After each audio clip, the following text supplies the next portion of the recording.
Selamat pagi Bu, selamat pagi teman-teman. Perkenalkan, nama saya Lera Agnes Monika Damanik. Saya dari Prodi Sarjana Kebidanan tingkat 1A. Di sini saya akan menjelaskan bagaimana SOP yang benar dan baik pada perawatan personal hygiene, yaitu di bagian perawatan rambut. Definisi yang pertama yaitu mencuci rambut adalah merupakan bentuk tindakan perawatan kulit kepala dan juga rambut agar rambut pasien tertata rapi dan juga bersih. Tujuannya yaitu yang pertama supaya rambut pasien tetap bersih dan juga rapi serta tampak terpelihara. Yang kedua, membantu stimulasi sirkulasi darah yang lancar pada kulit kepala. Yang ketiga, mengkaji dan memonitor masalah-masalah yang terjadi pada kulit kepala pasien. Kemudian yang ketiga yaitu memberikan rasa nyaman kepada pasien serta juga untuk mencegah adanya sarang kutu dan juga kotoran pada kulit kepala pasien serta rambut pasien. Indikasi perawatan ini dilakukan kepada pasien yang tidak sadar, patah tulang, patah lengan pada anak-anak, dan juga pada pasien pasca operasi yang sedang puasa.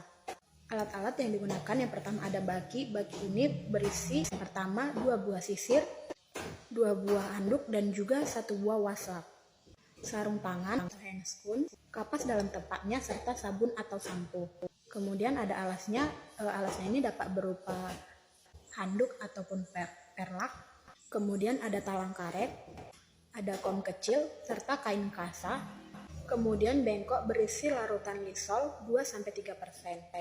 Serta sediakan sarung tangan atau handscoon dan juga celemek. Kemudian gayung dan juga ember yang berisi air bersih, kain tel dan juga ember kosong yang digunakan untuk menampung air yang telah dipakai. Kemudian ceret atau termos yang berisi air panas. Persiapan pasien yang pertama adalah kita menjelaskan tindakan apa yang akan kita lakukan kepada pasien. Kemudian minta persetujuan atas pelaksanaan tindakan yang akan kita lakukan kepada pasien. Kemudian kita tetap menjaga privasi pasien. Lalu mengatur posisi pasien supaya dalam pelaksanaannya pasien merasa nyaman. Langkah-langkahnya yaitu yang pertama, ucapkan salam dan juga perkenalan diri kepada pasien yang kita lakukan supaya dapat menciptakan kenyamanan kepada pasien pada saat kita melakukan tindakan.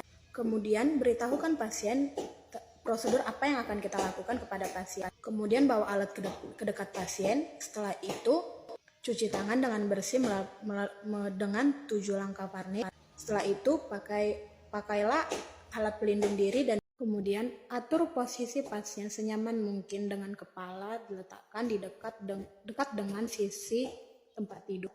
Lalu letakkan ember kosong yang dialasi dengan kain pel di bawah kepala pasien. Kemudian pasang talang karet, lalu arahkan ke arah ember kosong untuk mencegah membasahi alat tenun dan juga tempat tidur pasien. Lalu tutuplah telinga pasien dengan kapas, lalu tutup mata pasien dengan waslap, dan juga dada pasien dengan handuk sampai ke leher. Sisir rambut kemudian siram dengan air hangat dengan menggunakan gayung untuk menghilangkan kusut akibat dari pembersihan yang akan kita lakukan. Kemudian setelah basah, gosok kepala pasien menggunakan kain kasa yang telah diberikan sampo. Gosoklah kepala pasien mulai dari pangkal rambut hingga ke ujungnya. Kemudian urut dengan ujung jari. Buanglah kasa yang telah kotor ke dalam mirror backend. Kemudian setelah itu bilas rambut sampai bersih, lalu keringkan dengan menggunakan handuk. Kemudian setelah selesai, angkat penutup mata dan juga penutup telinga pasien. Kemudian angkat talang karet dan masukkan ke dalam ember dan masukkan handuk ke dalam baki. Setelah selesai, kembalikan pasien ke posisi semula dengan cara mengangkat kepala pasien serta alasnya serta meletakkannya di atas bantal. Sisir kembali rambut pasien dengan sisir bersih dan biarkan kering atau keringkan dengan hair dryer. Lalu sisir hingga rata. Pengeringan ini bertujuan untuk mencegah pasien menggigil. Kemudian rapikan pasien. Setelah itu lepaskan handscoon dan masukkan ke dalam mirror backend. Kemudian lepaskan celemek, masukkan ke dalam ember kosong. Lalu bersihkan alat dan kembalikan ke tempat semula. Kemudian cucilah tangan Anda di bawah air mengalir. Setelah itu, lihat dan evaluasi keadaan pasien setelah dilakukan perawatan pencucian rambut. Kemudian dokumentasikanlah kegiatan yang telah Anda lakukan.